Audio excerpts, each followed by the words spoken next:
The परीक्षा academy में आप सभी का स्वागत है। आज का विषय है पारतंत्र की संरचना, स्ट्रक्चर ऑफ इकोसिस्टम। पारतंत्र, इकोसिस्टम शब्द का प्रतिपादन 1935 में किस वैज्ञानिक ने किया था? Ernst Haeckel, Arthur G Tansley, Eugene P Odum, Charles Elton. सही उत्तर है आर्थर जी टैंसले। आर्थर जी टैंसले ने 1935 में पारतंत्र शब्द का प्रतिपादन किया तथा इसे जीवों एवं उनके भौतिक पर्यावरण से मिलकर बनी कार्यात्मक इकाई के रूप में परिभाषित किया। निम्नलिखित में से कौन सा पारतंत्र का संरचनात्मक घटक नहीं है? अजैविक घटक, जैविक घटक, ऊर्जा प्रवाह, पोषक तत्व भंडार। सही उत्तर है ऊर्जा प्रवाह। ऊर्जा प्रवाह पारतंत्र का कार्यात्मक पक्ष है, जबकि जैविक घटक, अजैविक घटक एवं पोषक तत्व भंडार इसके संरचनात्मक घटक हैं। कथन: ए उत्पादक प्रथम पोषण स्तर पर स्थित होते हैं। कारण: वे प्रकाश संश्लेषण द्वारा सौर ऊर्जा को रासायनिक ऊर्जा में परिवर्तित करते हैं। कथन एवं कारण दोनों सही हैं तथा कारण सही व्याख्या है। कथन एवं कारण दोनों सही हैं, परंतु कारण सही व्याख्या नहीं है। कथन सही है, कारण गलत है। कथन गलत है, कारण सही है। सही उत्तर है कथन एवं कारण दोनों सही हैं तथा कारण सही व्याख्या है। उत्पादक प्रथम पोषण स्तर पर होते हैं क्योंकि वे सौर ऊर्जा का उपयोग कर कार्बनिक भोजन का निर्माण करते हैं। निम्नलिखित में से कौन सा समूह पारतंत्र के जैविक घटकों का सही प्रतिनिधित्व करता है? उत्पादक, उपभोक्ता एवं अपघटक, मिट्टी, जल एवं वायु, सूर्य का प्रकाश, तापमान एवं वर्षा, जल, खनिज एवं कवक। सही उत्तर है उत्पादक, उपभोक्ता एवं अपघटक। पारतंत्र के जैविक घटकों में उत्पादक, उपभोक्ता एवं अपघटक सम्मिलित होते हैं। घासभूमि पारतंत्र में निम्नलिखित में से कौन प्राथमिक उपभोक्ता का उदाहरण है? टिड्डा, सांप, बाज, मेढक। सही उत्तर है टिड्डा। टिड्डा सीधे उत्पादकों पर निर्भर करता है, इसलिए यह प्राथमिक उपभोक्ता है। अपघटकों के संबंध में निम्नलिखित में से कौन सा कथन सही है? वे सूर्य के प्रकाश से भोजन बनाते हैं। वे मृत कार्बनिक पदार्थों का अपघटन कर पोषक तत्वों का पुनर्चक्रण करते हैं। वे प्रथम पोषण स्तर पर होते हैं। वे केवल जीवित पादपों पर निर्भर रहते हैं। सही उत्तर है वे मृत कार्बनिक पदार्थों का अपघटन कर पोषक तत्वों का पुनर्चक्रण करते हैं। अपघटक मृत कार्बनिक पदार्थों को अकार्बनिक पोषक तत्वों में परिवर्तित कर पोषक चक्र को बनाए रखते हैं। निम्नलिखित में से कौन सा पारतंत्र का अजैविक घटक है? कवक, जीवाणु, तापमान, केंचुआ। सही उत्तर है तापमान। तापमान एक भौतिक अजैविक कारक है जो पारतंत्र की कार्यप्रणाली को प्रभावित करता है। निम्नलिखित कथनों पर विचार कीजिए। 1. उत्पादक स्वपोषी होते हैं। 2. उपभोक्ता परपोषी होते हैं। 3. अपघटक कार्बनिक पदार्थों को अकार्बनिक पदार्थों में परिवर्तित करते हैं। उपर्युक्त में से कौन से कथन सही हैं? केवल 1 और 2, केवल 2 और 3, केवल 1 और 3, 1, 2 और 3। सही उत्तर है 1, 2 और 3। तीनों कथन पारतंत्र के प्रमुख जैविक घटकों का सही वर्णन करते हैं। निम्नलिखित में से कौन सा सही सुमेलित है? उत्पादक मांसाहारी, प्राथमिक उपभोक्ता शाकाहारी, द्वितीयक उपभोक्ता हरे पादप, अपघटक बाज। सही उत्तर है प्राथमिक उपभोक्ता शाकाहारी। प्राथमिक उपभोक्ता सामान्यतः शाकाहारी होते हैं जो सीधे उत्पादकों पर निर्भर रहते हैं। निम्नलिखित में से कौन सा कथन पारतंत्र की संरचना का सर्वोत्तम वर्णन करता है? इसमें केवल जीवित जीव सम्मिलित होते हैं। इसमें केवल भौतिक कारक सम्मिलित होते हैं। ये जैविक एवं अजैविक घटकों से मिलकर बना कार्यात्मक तंत्र है जिसमें विभिन्न पोषण स्तर होते हैं। ये केवल पोषक चक्रण से संबंधित है। सही उत्तर है ये जैविक एवं अजैविक घटकों से मिलकर बना कार्यात्मक तंत्र है जिसमें विभिन्न पोषण स्तर होते हैं। पारतंत्र की संरचना में जैविक एवं अजैविक घटक, पोषण स्तर तथा उनकी कार्यात्मक पारस्परिक क्रियाएं सम्मिलित होती हैं। निम्नलिखित में से कौन सा घटक लगभग सभी पारतंत्रों में ऊर्जा का अंतिम स्रोत है? मिट्टी, हरे पौधे, सूर्य, जल। सही उत्तर है सूर्य। लगभग सभी पारतंत्रों में ऊर्जा का अंतिम स्रोत सूर्य है। उत्पादक प्रकाश संश्लेषण द्वारा इस ऊर्जा को ग्रहण करते हैं। कथन ए अपघटक पारतंत्र के अनिवार्य घटक हैं। कारण वे मृत कार्बनिक पदार्थों में बंद पोषक तत्वों को पुनः पर्यावरण में मुक्त कर देते हैं। कथन एवं कारण दोनों सही हैं तथा कारण सही व्याख्या है। कथन एवं कारण दोनों सही हैं परंतु कारण सही व्याख्या नहीं है। कथन सही है, कारण गलत है। कथन गलत है, कारण सही है। सही उत्तर है कथन एवं कारण दोनों सही हैं तथा कारण सही व्याख्या है। यदि अपघटक न हो तो पोषक तत्व मृत जैव पदार्थ में ही बंद रह जाएंगे और पोषक चक्र बाधित हो जाएगा। निम्नलिखित में से कौन सा क्रम पोषण स्तर के बढ़ते क्रम में सही है? उत्पादक प्राथमिक उपभोक्ता, द्वितीयक उपभोक्ता, तृतीयक उपभोक्ता। प्राथमिक उपभोक्ता, उत्पादक, द्वितीयक उपभोक्ता, तृतीयक उपभोक्ता। उत्पादक, द्वितीयक उपभोक्ता, प्राथमिक उपभोक्ता, तृतीयक उपभोक्ता। उत्पादक, तृतीयक उपभोक्ता, द्वितीयक उपभोक्ता, प्राथमिक उपभोक्ता। सही उत्तर है उत्पादक, प्राथमिक उपभोक्ता, द्वितीयक उपभोक्ता, तृतीयक उपभोक्ता। प्रत्येक अगला पोषण स्तर अपने पूर्ववर्ती स्तर पर निर्भर होता है। पारिस्थितिक दृष्टि से निम्नलिखित में से कौन सा जीव उपभोक्ता तथा अपघटन प्रक्रिया दोनों से संबंधित माना जाता है?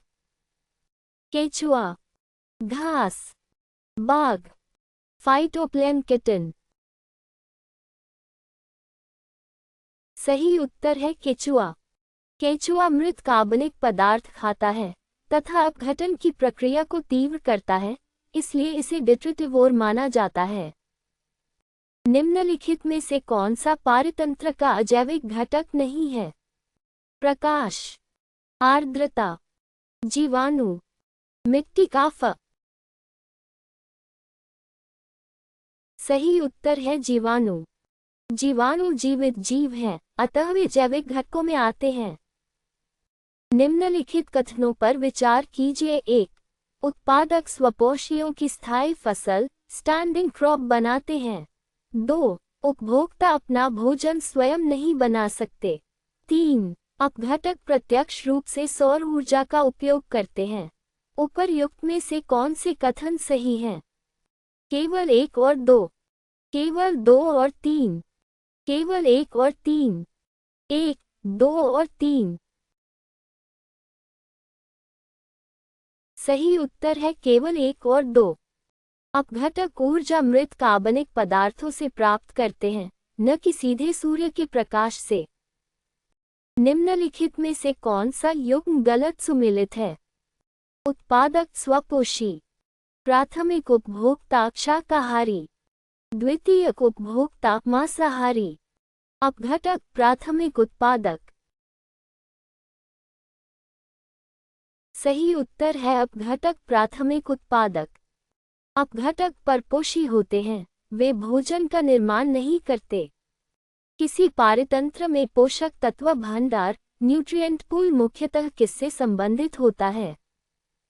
अजैविक पर्यावरण, केवल उपभोक्ता, केवल उत्पादक, केवल मांसाहारी। सही उत्तर है अजैविक पर्यावरण। पोषक तत्व भंडार में वायु, जल एवं मिट्टी में उपस्थित अकार्बनिक पोषक तत्व सम्मिलित होते हैं। निम्नलिखित में से कौन सा कथन डिट्रिटिवोर एवं अपघटक के बीच सर्वोत्तम अंतर स्पष्ट करता है? डिट्रिटिवोर मृत कार्बनिक पदार्थों का भक्षण करते हैं, जबकि अपघटक उनका रासायनिक अपघटन करते हैं। डिट्रिटिवोर उत्पादक हैं जबकि अपघटक उपभोक्ता हैं। दोनों बिल्कुल समान कार्य करते हैं। डिट्रिटिवोर अजैविक घटक हैं। सही उत्तर है डिट्रिटिवोर मृत कार्बनिक पदार्थों का भक्षण करते हैं, जबकि अपघटक उनका रासायनिक अपघटन करते हैं। डिट्रिटिवोर मृत पदार्थों को छोटे छोटे भागों में तोड़ते हैं, जबकि अपघटक उनका रासायनिक अपघटन करते हैं।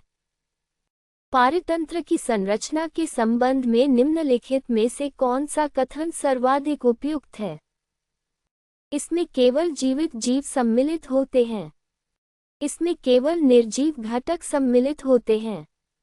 यह अजैविक कारकों, जैविक घटकों एवं पोषक तत्व भंडार से मिलकर बना होता है, जो विभिन्न पोषण स्तरों में व्यवस्थित रहते हैं। ये केवल खाद्य श्रृंखलाओं को दर्शाता है। सही उत्तर है यह अजैविक कारकों, जैविक घटकों एवं पोषक तत्व भंडार से मिलकर बना होता है, जो विभिन्न पोषण स्तरों में व्यवस्थित रहते हैं। पारतंत्र की संरचना में अजैविक घटक, जैविक घटक तथा पोषक तत्व भंडार सम्मिलित होते हैं, जो पोषण स्तरों के माध्यम से संगठित रहते हैं। पारतंत्र की संरचना के संबंध में निम्नलिखित कथनों पर विचार कीजिए। 1. स्थायी फसल स्टैंडिंग क्रॉप किसी निश्चित समय पर उपस्थित जीवित जैव भार को दर्शाती है। 2. स्थायी अवस्था स्टैंडिंग स्टेट किसी निश्चित समय पर उपस्थित अकार्बनिक पोषक तत्वों की मात्रा को दर्शाती है। 3. स्थायी फसल को जैव भार अथवा संख्या के रूप में व्यक्त किया जा सकता है। उपर्युक्त में से कौन से कथन सही हैं? केवल 1 और 2, केवल 2 और 3, केवल 1 और 3, 1, 2 और 3।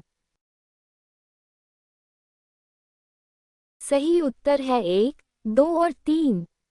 स्थायी फसल जीवित जैव भार को तथा स्थायी अवस्था अकार्बनिक पोषक तत्वों की मात्रा को दर्शाती है।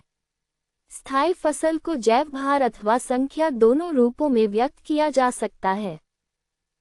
निम्नलिखित में से कौन सा पारतंत्र की स्थायी अवस्था स्टैंडिंग स्टेट में सम्मिलित नहीं होता है?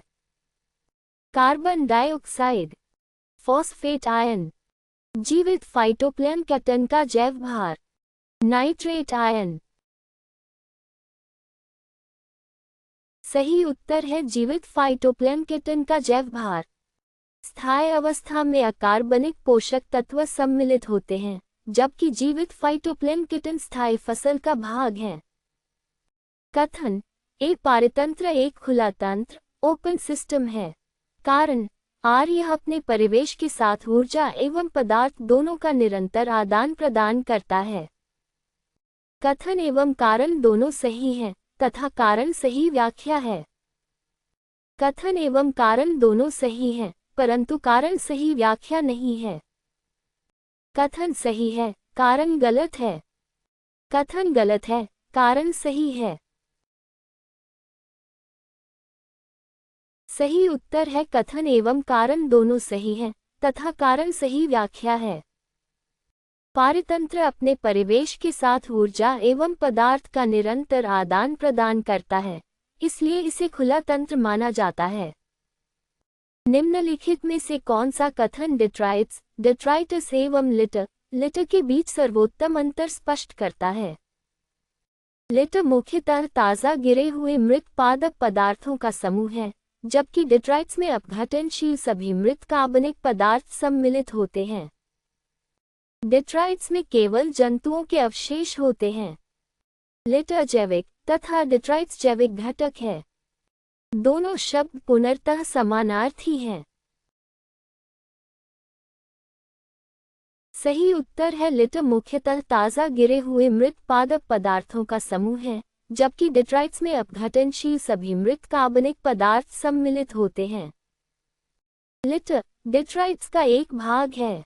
डिट्राइट्स में अपघटनशील मृत पादप, जंतु अवशेष तथा मल पदार्थ सम्मिलित होते हैं। निम्नलिखित में से किसे अपघटक डिकम्पोजर के बजाय डिट्राइटिवोर माना जाता है? मशरूम, केचुआ, जीवाणु, कवक।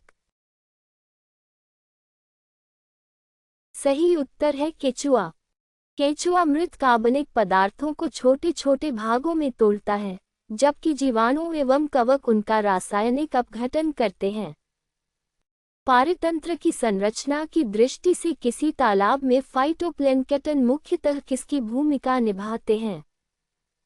प्राथमिक उपभोक्ता, प्राथमिक उत्पादक, द्वितीयक उपभोक्ता, अपघटक। सही उत्तर है प्राथमिक उत्पादक। फाइटोप्लैंक्टन प्रकाश संश्लेषी स्वपोषी होते हैं तथा जलीय पारितंत्र में प्रथम पोषण स्तर का निर्माण करते हैं। निम्नलिखित में से कौन सा युग्म सही सुमेलित है? स्थायी फसल अकार्बनिक पोषक तत्व भंडार, स्थायी अवस्था जीवित जैव भार, स्थायी फसल जीवित जैव भार, स्थायी अवस्था शाकाहारी जैव भार। सही उत्तर है स्थायी फसल जीवित जैव भार।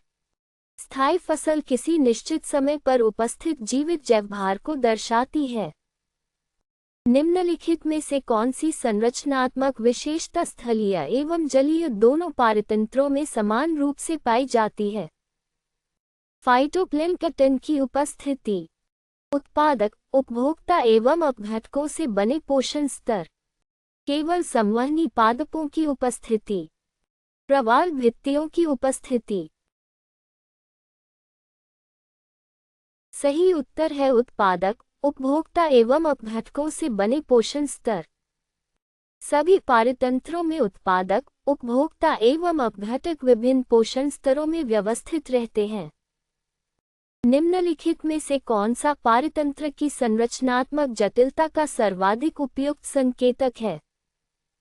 पोषण स्तरों की संख्या एवं प्रजातीय विविधता, केवल वार्षिक वर्षा, केवल मिट्टी का फ, केवल वायुमंडलीय आर्द्रता। सही उत्तर है पोषण स्तरों की संख्या एवं प्रजातीय विविधता। अधिक पोषण स्तर तथा उच्च प्रजातीय विविधता सामान्यतः अधिक संरचनात्मक जटिलता को दर्शाते हैं। निम्नलिखित में से कौन सा कथन पारितंत्र के संरचनात्मक संगठन का सर्वोत्तम वर्णन करता है? ये केवल ऊर्जा प्रवाह मार्गों से मिलकर बना होता है। इसमें जैविक समुदाय, अजैविक पर्यावरण, स्थायी फसल, स्थायी अवस्था तथा पोषण स्तरों का संगठन सम्मिलित होता है। ये केवल उत्पादकों एवं उपभोक्ताओं तक सीमित है। इसमें पोषक तत्व भंडार सम्मिलित नहीं होते क्योंकि वे निर्जीव हैं। सही उत्तर है इसमें जैविक समुदाय, अजैविक पर्यावरण, स्थायी फसल, स्थायी अवस्था तथा पोषण स्तरों का संगठन सम्मिलित होता है। पारितंत्र के संरचनात्मक संगठन में जैविक एवं अजैविक घटकों के साथ स्थायी फसल, स्थायी अवस्था तथा पोषण स्तरों की व्यवस्था सम्मिलित होती है। हमसे जुड़ने के लिए धन्यवाद। ऐसे और प्रश्नों के लिए लाइक, शेयर और सब्सक्राइब करें।